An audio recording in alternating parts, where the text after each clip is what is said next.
தமிழுக்கு விழக்கூடிய அந்த வாக்குகளை மடைமாற்றம் செய்கிற மாதிரி திடீர்னு ஒரு நடிகன் வந்துடுறான். அவன் பின்னாடி ஒரு பெரிய கூட்டம் ஓடுது. கமலஹாசன் பின்னாடி ஒரு கூட்டம் ஓடுச்சு. அதே கூட்டம் இன்றைக்கி வந்து விஜய் பின்னாடி ஓடுது. உள்ளபடியே வந்து பார்த்தீங்கன்னா இங்கே வந்து களத்தில் யார் இருக்கணும்? 2 அணி இருக்கணும், ஒரு தனி இருக்கணும். சீமான் தனி, 2 அணி.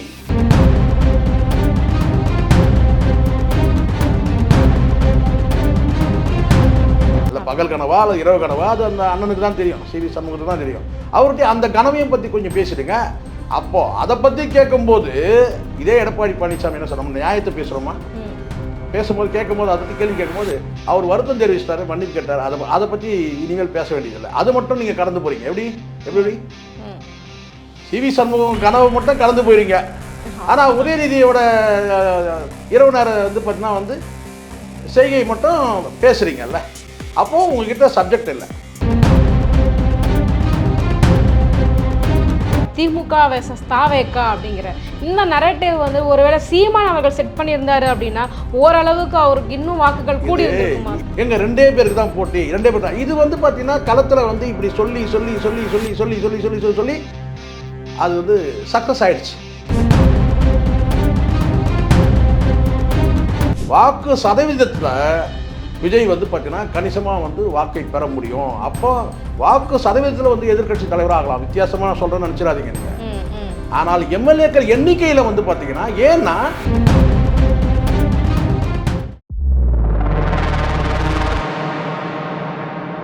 நேர்களுக்கு வணக்கம். இன்றைய நேர்காணலில் நம்மோடு இணைந்திருக்கிறார் மூத்த பத்திரிகையாளர் திரு சேகுபரா அவர்கள். வாருங்கள் பேசுவோம். வணக்கம் சார். வணக்கம். நேற்றைய தினம் பார்த்தீங்க அப்படின்னா சீமான் அவர்கள் பிரச்சாரத்தில் பேசியிருந்தார். அதை பேசும்போது அந்த வார்த்தைகள் ரொம்ப நெருடலாக இருந்தது. நிறைய பேச்சுக்கள் பார்த்தீங்க அப்படின்னா உங்ககிட்ட பேசுறதுக்கு நான் ஏதாவது சுடுகாட்டில் போய் பேசியிருந்தா அந்த 4-5 பணத்தையாவது எழுப்பியிருப்பேன் அப்படின்னு இந்த மாதிரியான வார்த்தைகள்லாம் வந்துட்டு வாக்காளர்கள் மத்தியில் எந்த மாதிரியான பிம்பத்தை ஏற்படுத்தும் சார்? இல்லை, இது வந்து சிம்பத்திக்காக, அது அனுதாபத்துக்காகவோ இல்லை வந்து பார்த்தீங்கன்னா வந்து விரக்தியாகவோ நீங்கள் நினைக்கக்கூடாது. இது ஒரு வகையான வேதனையின் வெளிப்பாடு. அப்படி தான் நம்ம எடுத்துக்கணும். விரக்தியோட வெளிப்பாடு கிடையாது. நீங்கள்லாம் எனக்கு வாக்களிக்கவே மாட்டீங்கன்றது ஒரு விரக்தியில் பேசுறது அப்படி கிடையாது. அதே சமயத்தில் வந்து பார்த்தீங்கன்னா ஒரு சிம்பத்தியை கிரியேட் பண்ணணுன்றது அவசியம் கிடையாது. சீமான் அதை அப்படி பண்ணலை. ஒரு 16 வருஷமாக வந்து ஒரு கொள்கை பிடிப்போட, ஒரு சித்தாந்தத்தோட, தமிழ் தேசிய அந்த முழக்கத்தோட பயணப்படும்போது அதை வந்து செவிமடுக்காமல் ஒரு கூட்டம் இருக்குது அப்படின்னு சொன்னால் அந்த கூட்டத்துக்கிட்டே எப்படி பேச முடியும்? இப்போது படிப்படியாக வளர்ந்துருக்கிறதுன்றது வேறு விஷயமா. இப்போ வந்து உதாரணத்துக்கு ஒரு குறிப்பிட்ட தொகுதியில் வந்து 20,000 வாக்குகள் இவங்க பெற்றிருக்கிறாங்கன்றது பெருமைக்குரியது தான். ஏன்னா அந்த வாக்குகள் எதுவுமே வந்து காசு கொடுத்து வந்த வாக்குகள் கிடையாது. எல்லாமே வந்து பார்த்திங்கன்னா வந்து தமிழ் தேசிய சிந்தனைக்கும் சீமானுடைய உழைப்புக்கும் விழுந்த வாக்குகள். மாற்று முறை அரசியலுக்காக கூட வாக்களித்த கூட்டங்கள் கூட அதில் இருக்கும்போது அது மெல்ல மெல்ல வந்து பார்த்திங்கன்னா வந்து படிப்படியாக வளர்றதா தான் இருக்க தவிர இப்போ மற்ற கட்சிகள் வந்து அப்படியே ஜம்ப் பண்ணுறான் இல்லையா, வந்த உடனே வந்து 15%ன்றான், 40%ன்றான். அந்த மாதிரி இல்லாமல் ஒரு முழுக்க அந்த வாக்குகள்லாம் உறுதியான வாக்குகளாக இருந்தால் கூட பார்த்திங்கன்னா மெல்ல மெல்ல தான் வளர முடியுது. ஆனால் இந்த இடத்துல வந்து பார்த்திங்கன்னா அந்த வாக்குகளை வந்து, அதாவது நாம் தமிழுக்கு விழக்கூடிய அந்த வாக்குகளை மடைமாற்றம் செய்கிற மாதிரி திடீர்னு ஒரு நடிகன் வந்துடுறான். அவன் பின்னாடி ஒரு பெரிய கூட்டம் ஓடுது. இப்போ கமலஹாசன் பின்னாடி ஒரு கூட்டம் ஓடுச்சு. அதே கூட்டம் இன்றைக்கி வந்து விஜய் பின்னாடி ஓடுது. உள்ளபடியே வந்து பார்த்திங்கன்னா இங்கே வந்து களத்தில் யார் இருக்கணும்? 2 அணி இருக்கணும், ஒரு தனி இருக்கணும். சீமான் தனி, 2 அணி. இதோடு தான் வந்து இந்த முக்கோண மோதல் தான் இருக்கணுமே. கலை வந்து பார்த்திங்கன்னா வந்து உண்மையும் அதுதான். ஆனால் இன்றைக்கி எப்படி ஆயிடுச்சு? 4 முனை போட்டின்னு ஆயிடுச்சு. அந்த 4 முனையில் 3வது அணியாக பேசப்படுது. 3வது அணி இல்லைனாலும் கூட அந்த வந்து பார்த்திங்கன்னா வந்து பெரிய அளவில் யாரை வந்து பேசுகிறாங்க? ஊடகங்கள் யாரை சொல்லுது? விஜய் பற்றி முழுக்க விஜய் பற்றியே மையப்படுத்தி பேசுகிறான். அப்போ இங்கே இணைய வலிமை இருக்கிறதுனால நாம் தமிழும் பேசப்படுது. இன்றைக்கி NDTVயில் கூட வந்து பார்த்தீங்கன்னா சீமான் அவருடைய நேர்காணல் வந்து போடுறாங்க, கருத்துக்களை வெளியிடுறாங்க தேசிய ஊடகத்தில் கூட. ஆனாலும் இந்த விர்ச்சுவல் வாரியர்ஸ் என்ற ஒரு கூட்டம் வந்து பார்த்திங்கன்னா ஒரு மாயை கிரியேட் பண்ணுறான். பணம் வாங்கிட்டு சில வந்து பெரிய ஊடகங்கள் கூட வந்து பார்த்தீங்கன்னா வந்து விஜய் சிரித்தார், விஜய் வானத்தை பார்த்தார், விஜய் பூமியை பார்த்தார். எனக்கு என்ன ஒரு சந்தேகம் அப்படின்னா, விர்ச்சுவல் வாரியர்ஸ் வந்து தாவைக்கால வச்சிருக்காங்க. திமுக அதிமுகலாம் ஐடி விங்ஸ் இருக்குது. நாம் தமிழர் கட்சியிலும் ஐடி விங்ஸ் ஓபன் பண்ணுங்க, நீங்களும் வாங்க களத்துக்கு, சமூக வலைதளங்கள் உங்களுடைய போராட்டங்களை முன்னெடுங்க. அவசியமே இல்லையே. ஆல்ரெடி வந்து இணைய வலிமை இன்னைக்கு யாருக்கு அதிகமாக இருக்குன்னு கேட்டால் அது நாம் தமிழருக்கு தான் இருக்குது. நான் சொல்ல வர்றது அது இல்லை. இந்த ஊடகங்கள் எல்லாம் பிம்பமாக கட்டி வந்து பார்த்தீங்கன்னா பெரிய பிம்பமாக காட்டுறாங்க. விஜயை வந்து பார்த்தீங்கன்னா ஃபோக்கஸ் பண்ணி காட்டுறான், பெருசாக பெரிய தலைவராக காட்டுறான். அதுக்கேற்ற மாதிரி கட்டினா இந்த ஒரு நெரட்டிவ் செட்டிங்னு ஒன்று இருக்குல்ல, ஒரு இயல்பாக வந்து காட்டக்கூடியது ஒன்று இருக்குது, ஒரு செயற்கையாக காட்டக்கூடியது ஒன்று இருக்குது. இங்கே வந்து டிஎம்கே வெர்சஸ் யார், நாங்கள் தான், டிவிகே தான். அங்கே அதிமுக கூட வந்து பார்த்தீங்கன்னா ஏடிஎம்கே கூட காட்டவே இல்லை. அப்போ உள்ளபடியே நான் சொல்கிறது முக்கோண மோதல் தான் இங்கே இருக்கணும். டிஎம்கே ஏடிஎம்கே வந்து என்டிகே இல்லையா, 2 அணி ஒரு தனி இப்படி தான். ஆனால் இந்த இடத்துல வந்து பார்த்தீங்கன்னா விஜய் என்ற ஒரு நடிகன் வந்த பிறகு ஒரு களத்தில் வந்து ஒரு 16 ஆண்டு காலம் அந்த அரசியல் இருக்கிறாங்க. முக ஸ்டாலின் வந்து கிட்டத்தட்ட ஒரு 60-70 ஆண்டு காலம் அரசியல் இருக்கிறாங்க.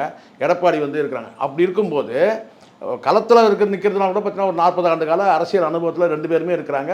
சீமான் வந்து ஒரு 16 ஆண்டு காலம் வந்து பார்த்தீங்கன்னா தேர்தல் அரசியல் இருக்கிறார். இப்போ இது எல்லாத்தையும் பின்னுக்கு தள்ளிட்டு என்ன செய்யறேன்னா, கட்சி தொடங்கி 2 மாதம் தான் ஆச்சு, அவனை வந்து என்ன செய்யறேன் கேட்டால் ஒரு பெரிய அரசியல் கட்சி தலைவராக வந்து ஊடகங்கள் வந்து ஒரு பிம்பமாக காட்டுறாங்க. இது செயற்கை. இயற்கையான வந்து இணைய வலிமைனா அது நாம் தமிழ் தவிர வேறு யாருக்கும் கிடையாது. இது இயல்பாக நடக்குது. காசு கொடுத்த கூட்டம் கிடையாது. காசு கொடுத்து வந்து பார்த்தீங்கன்னா இந்த வார் ரூம் வச்சு இந்த செய்தியை அப்படி பரப்புங்க அப்படிலாம் அவசியமே கிடையாது. இயல்பாக நடக்குது. அவங்க கைபேசி வச்சிருக்கிற அத்தனை நாம் தமிழ் இருக்கிற அத்தனை பேருமே வந்து பார்த்தீங்கன்னா இங்கே ஊடகங்கள் தான். சரிங்களா? அப்போது இந்த இடத்துல அவருக்கு எதுக்காக இந்த வார்த்தையை சொல்கிறாருன்னா, மீண்டும் மீண்டும் வந்து பார்த்தீங்கன்னா ஒரு உள்ளபடியே வந்து பார்த்தீங்கன்னா இந்த தற்கொலை கூட்டங்கள் சொல்லக்கூடிய இந்த விஜயோட வாக்களிக்கக்கூடிய இல்லை விஜய்க்கு வந்து பின்னாடி வந்து பார்த்தீங்கன்னா வந்து ஆதரவாக இருக்கக்கூடிய கூட்டங்கள் எல்லாத்தையுமே வந்து நாம் தமிழ் வந்து பக்குவப்படுத்தி அரசியல்படுத்தி வாக்குகளாக மாற்றி இருக்க வேண்டும். அது நடந்திருக்கணும். ஆனால் அது நடக்காதபடிக்கு வந்து என்ன செய்யறான்னு கேட்டீங்கன்னா ஒரு நடிகன் வந்துட்டான். அந்த நடிகனை நோக்கி ஓடுது கூட்டம். அதை வந்து அந்த வேதனையின் வெளிப்பாடு தான் வந்து இதை ஓட்டு வங்கியை வந்து சீமான் வந்து தக்க வைக்க முடியல அவரால். அப்படி இல்லை, தக்க வைக்க முடியுது, ஆனால் பெருக்க முடியல. தக்க வைக்க முடியுது. இப்போ 8% நல்லா புரிஞ்சுங்க, 8% கிட்டத்தட்ட 36,000 வாக்குகள் இருக்குன்னா அந்த வாக்குகள் அப்படியே வந்து பார்த்தீங்கன்னா இரட்டிப்பு மடங்கு ஆகணும். கிட்டத்தட்ட வந்து ஒரு 75 லட்சம் வாக்குகள் வந்து பெறணும். அதான் 1 கோடி இலக்கு வைக்கிறாங்க. ஆனால் அதுதான் தடுக்கப்படுது. இந்த 8% இவர் பிடிங்கின்னு போயிடுவார் அப்படிங்கிறது. ஏன்னா இங்கே வந்து ஒரு முறை வந்து வாக்களித்தவங்க வந்து அதுவும் குறிப்பாக நாம் தமிழ் வாக்களித்தவங்கள அவ்வளோ எளிதாக வந்து மாற்ற முடியாது. சில பேர் பைத்தியம் சொல்கிறான்ல, சீமானுக்கு வந்து பார்த்தீங்கன்னா 2% தான் கிடைக்கும், 3% தான் கிடைக்கும், 8% கிடைக்கும். அது கிடையாது. 8% தாண்டி கடந்து போகும்போது ஒரு 15% அதை மாற்றும் போது அதுக்கு முட்டுக்கட்டை விழுது. அது யாரால் விழுதுன்னு கேட்டால் டிவிகேல விழுது. காரணம் கேட்டால் இந்த முக்கோண மோதல் வந்து கேட்டால் 4 முனை போட்டின்னு ஆயிடுச்சு இல்லை. முக்கோண மோதல் அந்த மோதல் வந்து சதுரங்க மோதலாக ஆயிடுச்சு. 4 முனை போட்டி ஆயிடுச்சு. அது அப்போ இதில் வந்து இழப்பு யாருக்குன்னு கேட்டிங்கன்னா, இழப்புன்றதை தாண்டி கேட்டினா வந்து இந்த சரிவு கிடையாது, இது இழப்பு. இந்த இழப்பு எப்படிப்பட்ட இழப்புன்னு கேட்டால், விழக்கூடிய வாக்குகள் அது விழாமல் அது மடைமாற்றம் செய்யப்படுது. அப்படி தான் நம்ம பார்க்கணும். இந்த இடத்துல நான் களத்தில் போய் பார்க்கும்போது உள்ளபடியே இதை வந்து நம்ம சொல்லி தான் ஆகணும். டிஎம்கே வெற்றின்ற அந்த இலக்கை நோக்கி அவங்க நகரும்போது பார்த்தீங்கன்னா அவங்ககிட்ட 2 சக்திகள் இருக்குது. ஒன்று வந்து பார்த்திங்கன்னா அதிகாரத்தில் இருக்கிறாங்க. இப்போ ப்ரெசண்ட் வந்து நீங்கள் என்ன தான் காபந்துன்னு சொன்னாலும் கூட பார்த்திங்கன்னா ஒரு பவர் இருக்க தான் செய்யுது. ஆளுங்கட்சின்ற அந்த பவர் இருக்குது. அதை தாண்டி வந்து பணபலம் இருக்குது. மூன்றாவதாக வந்து பார்த்திங்கன்னா அவங்ககிட்ட இருக்கிற வந்து பார்த்திங்கன்னா வந்து செயல் திட்டங்கள், அவங்க செய்த மக்களுக்கு செய்த அதான் இந்த சொல்லுங்கள் அந்த குடும்ப தலைவர்களுக்கு கொடுத்த திட்டங்கள் மூலமாக அது ஒரு வகையான சப்போர்ட். அப்போது இந்த மாதிரியான ஒரு சப்போர்ட் இருக்கும்போது அப்படியே இந்த அதிமுக சைடில் நீங்கள் வந்தீங்கன்னா இப்போ எதை சொல்லி வந்து பிரச்சாரம் பண்ணுறதுன்னு தெரியல. அதிமுகவுக்கு வந்து அவங்களுடைய ஆட்சியில் நடந்த விஷயங்களை ஏதாவது சொல்லி ஏதாவது வாக்கு கேட்க முடியுமா? முடியாது. ஏதாவது செயல் திட்டம் சொல்ல இனி வருங்காலத்தில் என்ன செய்வோன்றதை வேணால் சொல்லலாம், ஒரு தேர்தல் அறிக்கை மூலமாக நீங்கள் சொல்லலாம். சரிங்களா? அப்போ அந்த இடத்துல வந்து பார்த்தீங்கன்னா அதிமுக வந்து பார்த்தீங்கன்னா பலவீனமாக இருக்குது. பிரச்சாரமே பண்ண முடியாத ஒரு என்ன செய்கிறார், உதயநிதியோட ராத்திரி போட்ட ட்விட்டரை பற்றி பேசிகிட்டு இருக்கிறாரு இல்லையா? இந்த நடு ஜாமத்தில் இங்கே எல்லா மனிதர்களும் கொஞ்சம் அப்படி ஜிக்ஜாக் தான். அதில் சும்மாலாம் வந்து போகிறப்போல அதெல்லாம் நடக்கிறது தான். நடு ஜாமத்தில் அதெல்லாம் நடக்கும். ஆனால் என்ன சொல்லி ஓட்டு கேட்கணும்? 70 வயதை கடந்த ஒரு எடப்பாடி பழனிசாமி என்ன சொல்லி கேட்குறாருன்னு கேட்டிங்கன்னா, உதயநிதியோட இரவு நேரத்தில் போட்ட வந்து பார்த்தீங்கன்னா வந்து நடிகைக்கு வந்து ரீட்வீட் போட்டது அதை சொல்கிறாரு. இதுவாக பேசணும், பேச வேண்டிய. அப்போ பாருங்கள் அவங்க சப்ஜெக்ட் இல்லை. அப்போது ஏடிஎம்கே சப்ஜெக்ட் தரம் தாழ்ந்து பார்த்தீங்கன்னா பால் டாயில் கொடுத்து அதெல்லாம் அதுதான் நான் சொல்கிறேன். இதுவாக பேசணும், இதுவாக பேசணும். இங்கே வந்து திட்டங்கள் சொல்கிறாங்க, டிஎம்கே சைடில் நீங்களும் சொல்லுங்கள், கடந்த ஆட்சியில் செய்த சாதனைகளை சொல்லுங்கள், எதிர்காலத்தில் செய்யக்கூடிய சாதனைகளை சொல்லுங்கள். அதான் சொன்னா. அப்போ அவ்வளோ தூரம் நீங்கள் பேசுகிறீங்கன்னா அப்படியே அண்ணனுடைய கனவையும் கொஞ்சம் பேசுகிறீங்க. யார்? சிவி சண்முகம் கனவு இருக்குல்ல, பாருங்க எவ்வளோ பெரிய கனவு, எப்படிப்பட்ட கனவு பாருங்க, இரவு நேரம் கனவு இருக்குல்ல இல்லையா, அல்ல பகல் கனவா அல்ல இரவு கனவா, அது அந்த அண்ணனுக்கு தான் தெரியும், சிவி சண்முகத்துக்கு தான் தெரியும். அவர்கிட்ட அந்த கனவையும் பற்றி கொஞ்சம் பேசிடுங்க. அப்போ அதை பற்றி கேட்கும்போது இதே எடப்பாடி பழனிசாமி என்ன சொன்னோம், நியாயத்தை பேசுகிறோமா, பேசும்போது கேட்கும்போது அதை பற்றி கேள்வி கேட்கும்போது அவர் வருத்தம் தெரிவிச்சிட்டாரு, மன்னிப்பு கேட்டார். அதை பற்றி இனிமேல் பேச வேண்டியதில்லை. அது மட்டும் நீங்கள் கடந்து போகிறீங்க. எப்படி சிவி சண்முகம் கனவு மட்டும் கடந்து போயிடுங்க. ஆனால் உதயநிதியோட இரவு நேரம் வந்து பார்த்தீங்கன்னா செய்கை மட்டும் பேசுகிறீங்கல்ல, அப்போது உங்ககிட்ட சப்ஜெக்ட் இல்லை. திமுகவை வந்து பார்த்தீங்கன்னா எதிர்த்து களமாடுறதுக்கு உங்ககிட்ட சப்ஜெக்ட் இல்லை. அப்போ அந்த இடத்துல நான் கேட்டேன், டிவிக்கே என்ன செய்யுதுன்னு கேட்டேன், இந்த இடத்துல உள்ள நுழைஞ்சி என்ன செய்யுது, எனக்கும் ஸ்டாலினுக்கு சாருக்கு தான் போட்டி, விஜய் சாருக்கும் ஸ்டாலின் சாருக்கு தான் போட்டி, டிஎம்கேக்கும் பார்த்தீங்கன்னா எங்களுக்கு தான் போட்டி, டிவிகேக்கு தான் போட்டி, தீய சக்தியா தூய சக்தியா, தீய சக்தியா தூய சக்தியா, இப்படி நெரட்டிவ் செட் பண்ணும்போது அதிமுக வாக்குகள் சரிஞ்சு, நல்லா புரிஞ்சுங்க, அதிமுக வாக்குகள் சரிஞ்சு டிவிகேக்கு போகுது. இல்லை, இப்போ இந்த விஜய் அவர்கள் இந்த நரேட்டிவ் செட் பண்ணியிருக்காருல்ல, திமுக வெர்சஸ் தாவேக்கா அப்படிங்கிற இந்த நரேட்டிவ் ஒருவேளை சீமான் அவர்கள் செட் பண்ணியிருந்தாரு அப்படின்னா ஓரளவுக்கு அவருக்கு இன்னும் வாக்குகள் கூடி இருந்திருக்குமா? இங்கே தான் நீங்கள் நல்லா புரிஞ்சுக்கணும். இங்கே தான் கரெக்டான கேள்வி, ரொம்ப ரொம்ப அருமையான கேள்வி கேட்டீங்க, நல்லா புரிஞ்சுங்க. இங்கே நெரட்டிவ் செட் பண்ணுறது சீமானுடைய வேலை கிடையாது, நாம் தமிழ் வேலை கிடையாது, இயல்பாகவே அமையிறது. இந்த முக்கோண மோதல்னு நான் சொன்னலையாமா, அது இயல்பாகவே அமையிறது. நெரட்டிவ் செட் பண்ணுறது வேற, புனையப்படுறது வேற, இயல்பாக நடக்கிறது வேற.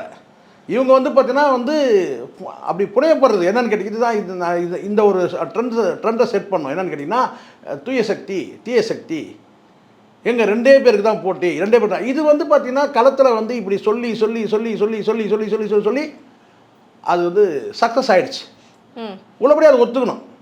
இந்த நெரட்டிவ் செட் ஆயிடுச்சு. என்ன செட் ஆயிடுச்சுன்னா, இன்றைக்கி களத்தில் இன்னொரு 14 நாள் இருக்குன்னா, இன்றைக்கி பார்த்தீங்கன்னா மக்கள்கிட்ட போய் களத்தில் போய் கேட்கும் போது பார்த்தீங்கன்னா டிஎம்கே வாக்களிச்சிட்டோம். இப்போ அடுத்தது வாக்களிக்கிறது யார்? அதிமுகவுக்கு வாக்களிக்கணும். அப்படி இருந்தால் அதிமுகன்ற ஒரு பெரிய கட்சி இருக்குது, கூட்டணியில் இருக்கிறதுனால, அப்போ அணின்னு வரும்போது திமுக அணிக்கு வாக்களிக்கலை. ஏன்னா அவங்க ஆண்டுட்டாங்க. அடுத்தது யாருக்கு வாக்களிக்கணும்? இயற்கையாக கடந்த காலமாக எப்படி போயிட்டுருக்கு, அதிமுக அணிக்கு வாக்களிக்கணும். அப்போ ஒரு கேள்வி கேட்குறாங்க, திருப்பி ஏங்க அவங்களுக்கு வாக்களிக்கணும், இப்படியே மாறி மாறி வாக்களிக்கிறதா?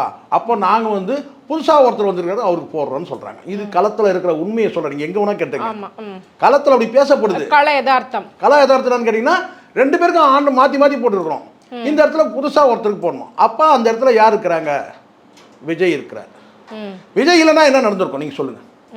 இதே மக்கள்கிட்ட இப்போ நீங்கள் சொல்கிற அந்த இயல்பாக இருக்கக்கூடிய நெரட்டிவ் தேவையில்ல, நாம் தமிழுக்கு நெரட்டிவ் தேவையில்ல, இயல்பாக நாம் தமிழுக்கு தான் அந்த வாக்குகள் வேணும். 1 கோடி வாக்குகள் கண்டிப்பாக விழுந்திருக்கும். ஆனால் விஜய் வராமல் இருந்தான்.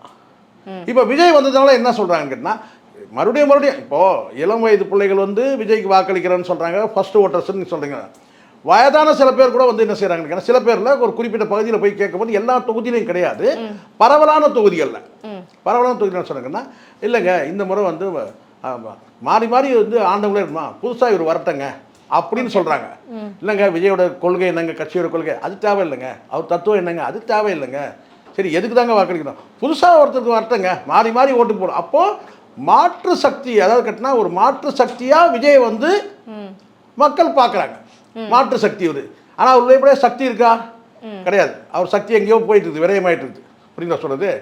அப்படிதான் சக்தி பார்த்தீங்கன்னா பனையூர்லேருந்து பட்டினப்பாக்கத்துக்கு போயிட்டு இருக்குது அவர் சக்தி. ஆனால் மக்கள் என்ன நினைக்கிறாங்கன்னா, இவர் ஒரு மாற்று சக்தி. ஆனால் விஜய் களத்தில் இல்லைன்னா சீமா இப்போ புரியுதுங்களா? இங்கே இயல்பாக இருக்க அந்த முக்கோண மோதலை உடச்சி விட்டான்.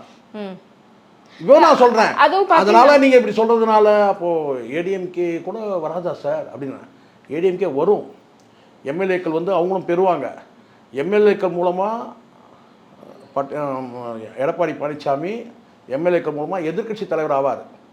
ஆனால் வாக்கு சதவீதத்தில் எதிர்க்கட்சின்னு வரும்போது விஜய்க்கு தான் அந்த வாய்ப்பு. வாக்கு சதவீதத்தில் விஜய் எதிர்க்கட்சி, எம்எல்ஏக்கள் பெற மாட்டார். ஒரு எம்எல்ஏ கூட விஜய் ஜெயிக்கிறதே சந்தேகம் தான்.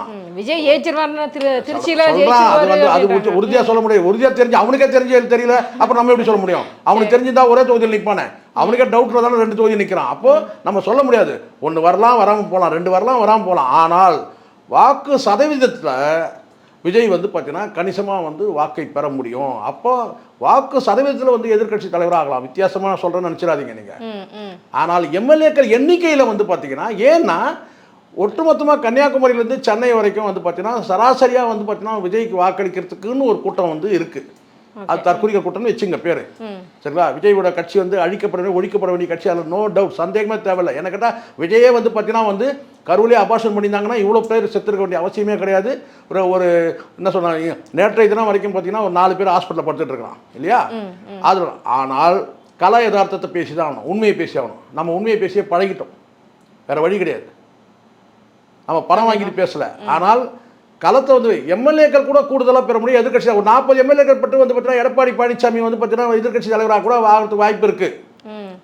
ஆனால் ஒட்டுமொத்த வாக்கு சதவீதத்தில் வந்து பார்த்தீங்கன்னா வந்து விஜய்க்கு வந்து பார்த்தீங்கன்னா வாய்ப்பு இருக்குது. அது எத்தனை பர்சன்ட் சொல்லி இவன் நிர்மல்குமார் சொல்கிற மாதிரி நம்ம சொல்ல முடியாது. 40% சொல்கிறான். ஏண்டா 40% அறிவு இருக்கடா. 40% பெறக்கூடியவங்களா வந்து பார்த்தீங்கன்னா 2 தொகுதியில் நிற்பீங்க உங்கள் தலைவரை வச்சுட்டு? அது கிடையாது. ஒரு 15 வாங்கலாம் அல்லது 20% வாங்கலாம், புரியுதுங்களா? ஆனால் நாம் தமிழுக்கு உள்ள வாக்குகளை வந்து யாரும் பிரிக்க முடியாது. ஆனால் வாக்குகள் புதுசாக விடக்கூடிய வாக்குகளை தடுக்கிற இடத்துல வந்து விஜய் இருக்கிறாரா? இருக்கிறார்.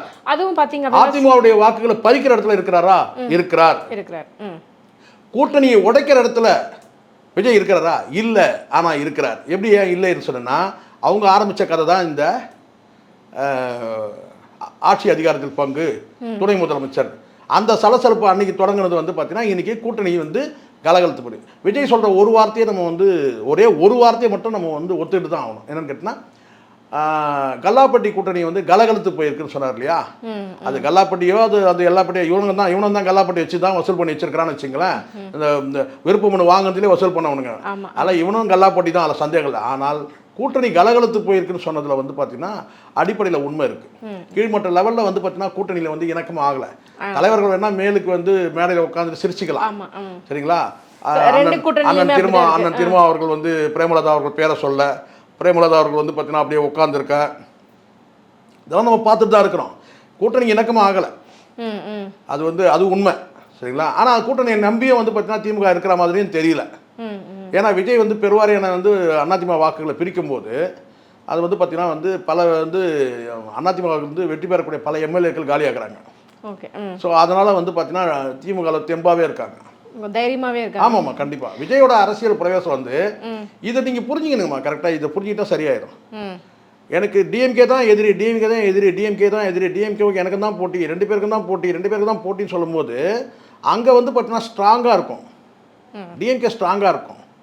ஆனால் இது வரைக்கும் இத்தனை நாட்கள் வந்து பார்த்தீங்கன்னா வந்து இந்த ஆட்சிக்கு எதிரான வாக்குகள் வந்து பார்த்தீங்கன்னா வந்து திமுக வேண்டாம்னு நினைக்கிற வாக்காளர்கள் இவங்க எல்லாம் அதிமுக வாக்களிச்சிருந்தாங்க, அவங்கெல்லாம் விஜய்க்கு வாக்களிக்கிறாங்க. அப்போது இந்த இடத்துல ஸ்ட்ராங் ஆகுது, டிஎம்கே ஸ்ட்ராங் ஆகுது, இயல்பாகவே ஸ்ட்ராங் ஆகுது. அப்போது வந்து அதிமுக பலவீனமாகுது. அப்போ இந்த இடத்துல எங்கே எடப்பாடி தப்பு பண்ணார்னா, இப்போ போய் கூவுறாருல, ஒரு தொகுதியாக போய் கூவுறாரு பாருங்க, அடித்தொண்டிலிருந்து என்னது அப்படியே ஏன்றாருல, அதை வந்து பார்த்தீங்கன்னா 2 வருஷமாக தூங்கிட்டாரு. அந்த தூங்குற நேரத்தில் இவங்க என்ன செஞ்சிட்டாங்கன்னா நெரேட்டிவ் செட் பண்ணிட்டாங்க. எப்போ எடப்பாடி தூங்குற நேரத்தில் டிஎம்கேவுக்கு எங்களுக்கு தான் போட்டின்றத ஒரு நெரேட்டிவ் செட் பண்ணியாச்சு.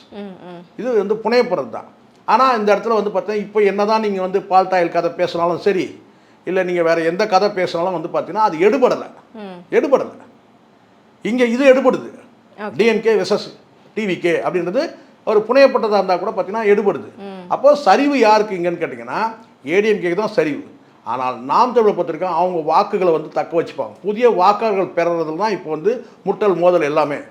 ஸோ அந்த வார்த்தைக்கு தான் வந்து சீமான் வெளிப்படுத்துகிறார். என்ன சொல்கிறாருன்னு கேட்டிங்கன்னா, நான் வந்து ஒருத்தவங்க ஒன்று என்னை விஷம் வச்சு கொன்று, நான் 16 வருஷமாக களத்தில் இருக்கிறேன், எனக்கு வாக்களிங்கன்னு சொல்கிறது வந்து பார்த்தீங்கன்னா இது வந்து ஒரு உரிமையில் கேட்கறது, ஒரு வேதனையின் வெளிப்பாடு தவிர விரக்தியின் வெளிப்பாடு கிடையாது.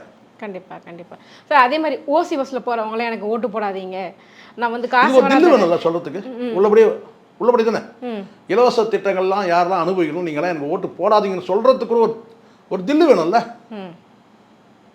இப்போது அண்ணன் திரும்ப வந்து தவிர்க்க முடியாமல் சொல்கிறேன், 40 ஆண்டு கால தியாகம் இருக்குது இல்லையா? ஆனால் இன்றைக்கி வந்து பார்த்தீங்கன்னா திரும்ப வந்து தடுமாறுறாரு அரசியலில். அந்த தடுமாற்றம் எதனால? கூட்டணிக்கு போனதுனால, கூட்டணிக்கு போய் பழகிட்டதுனால இன்றைக்கி என்ன ஆச்சுன்னு கேட்டிங்கன்னா வந்து இந்த கூட்டணி தடுமாற்றம் இருக்குது. இவங்ககிட்ட தடுமாற்றம் கிடையாது. நாம் தமிழர் எந்த தெளிவான அரசியல் பாதையில் இருக்கிறாங்க. அப்போ அந்த இடத்துல வந்து பார்த்தீங்கன்னா இதுக்கு ஒரு தைரியம் வேணும். என்னன்னு கேட்டால், நீ வாக்களிக்காத, இலவசத்தை வாங்குறேன், எனக்கு உன் வாக்கு தேவையில்லைன்னு சொல்கிறதுக்கும் சரி, நீ சாதியை கொண்டாடினா எனக்கு அந்த வாக்கு தேவையில்லைன்னு சொல்கிறதும் சரி, இது எல்லாத்தையும் நீங்கள் பாருங்கள். சீமானுடைய கருத்துக்கள் ஏன்னா அவங்ககிட்ட ஸ்ட்ராங்காக இருக்கிறது வந்து தமிழ் தேசிய கொள்கை சித்தாந்தம், 450 பக்கத்தில் இருக்கிற அந்த வரைவு அறிக்கை, இது எல்லாமே வந்து பார்த்தீங்கன்னா அடிக்கட்டுமானம் ஸ்ட்ராங்காக இருக்குது. அதனால் சொல்கிறாரு, தேவையில்லை, நீ எடுத்துகிட்டு போ, நீ இலவசம் வந்து ஓட்டு எனக்கு தேவை, இலவசம் வாங்குகிற ஓட்டு எனக்கு தேவையில்லை. அப்போது இந்த இடத்துல தான் இந்த ஒரு வாக்கும் 100 வாக்குக்கு சமம், 1000 வாக்குகளுக்கு சமம். ஆனால் சீமானை வந்து பார்த்தீங்கன்னா வந்து சீமானையும் நாம் தமிழையும் அவ்வளோ ஈஸியாக புறந்தள்ளிட முடியாது. இன்றைக்கி இது ஒரு தற்காலிக கூட்டமாக இருக்குது. நாளைக்கே விஜய் வந்து பார்த்தீங்கன்னா வந்து இந்த எதிர்கட்சியாக வரப்போகிறதில்ல, சரிங்களா? எதிர்கட்சியாக வந்து பார்த்தீங்கன்னா அதிமுக தான் இருக்கும் போது காலப்போக்கில் வந்து பார்த்தீங்கன்னா விஜய் வந்து பார்த்தீங்கன்னா தேர்தலுக்கு இப்போவே பார்க்க முடியாது. தேர்தலுக்கு அப்புறம் வந்து பார்த்தீங்கன்னா எந்த வெளிநாட்டில் இருக்கிறாரு, எங்கே இருக்கிறாருலாம் சொல்ல முடியாது. மறுபடியும் மீண்டும் எப்போ 2029 தேர்தலில் வருவார், சரிங்களா? அன்றைக்கி வந்து பார்த்தீங்கன்னா அன்றைக்கி வேணால் ஒரு கூட்டணி கிட்ட நீங்கள் ஒன்றா போகலாம். ஆக வந்து பார்த்தீங்கன்னா 10ஓட 11 ஆட்சி அதிகாரத்தை வந்து முதலமைச்சர் ஆகிறதுன்ற கனவுலாம் வந்து பார்த்தீங்கன்னா நடக்கிற விஷயம் கிடையாது. களம் மாறிக்கிட்டே இருக்கும், சரிங்களா? அப்படியே வந்து ஆட்சியில் வந்து உட்காந்தாலும் பார்த்தீங்கன்னா விஜயோட ஆட்சியை அகற்றுவதற்கான ஒரு பெரும் கூட்டம் வேலை செய்யும். அதெல்லாம் வர்றதே முதல்ல கஷ்டன்ற நான், அது வந்த பிறகு பார்த்துக்கலாம். கண்டிப்பாக சார். எங்கள் கேள்விகளுக்கு ரொம்ப சிறப்பான பதில் சொன்னீங்க சார். ரொம்ப நன்றி. நன்றி.